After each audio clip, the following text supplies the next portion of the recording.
Le vrai sens de la vie présente et éternelle se trouve dans le rétablissement de la relation avec Dieu, que nous avions perdu quand Adam et Ève sont tombés dans le péché. Ce qui n'est possible que par son Fils, Jésus-Christ. Acte 4, 12. Jean 14, 6, Jean 1, 12. Nous obtenons la vie éternelle en nous repentant de nos péchés, c'est-à-dire en décidant de ne plus continuer à les pratiquer. Christ nous transforme et fait de nous une nouvelle créature, si nous l'acceptons comme notre Sauveur. Mais même si accepter Jésus comme Sauveur est une expérience merveilleuse, le vrai sens de la vie ne se limite pas à cela. Il consiste à commencer à le suivre, Jésus, en tant que disciple, en apprenant de lui, en passant du temps avec lui dans sa parole, la Bible, en communiquant avec lui par la prière et en marchant dans l'obéissance à ses commandements.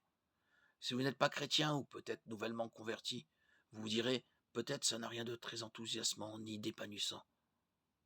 Mais Jésus a fait les affirmations suivantes.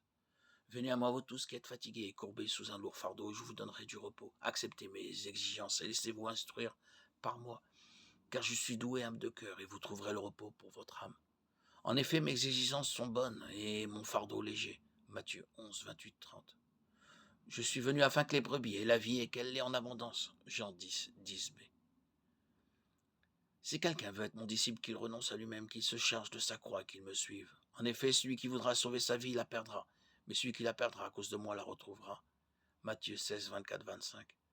Fais de l'Éternel tes délices et il te donnera ce que ton cœur désire. Psaume 37, 4. Tous ces versets disent que nous avons un choix à faire. Nous pouvons continuer à chercher à diriger nous-mêmes notre vie sans jamais parvenir à combler notre vide intérieur. Ou choisir de suivre Dieu de tout notre cœur, de rechercher sa volonté pour nous, avec pour résultat une vie pleinement remplie, épanouissante et satisfaisante, qui comblera les désirs de notre cœur, parce que notre Créateur nous aime et veut le meilleur pour nous. Pas nécessairement une vie facile, mais épanouissante. La vie chrétienne peut être comparée au choix de payer plus cher pour obtenir une place tout près de l'action lors d'un événement sportif, ou de payer moins pour une place plus éloignée.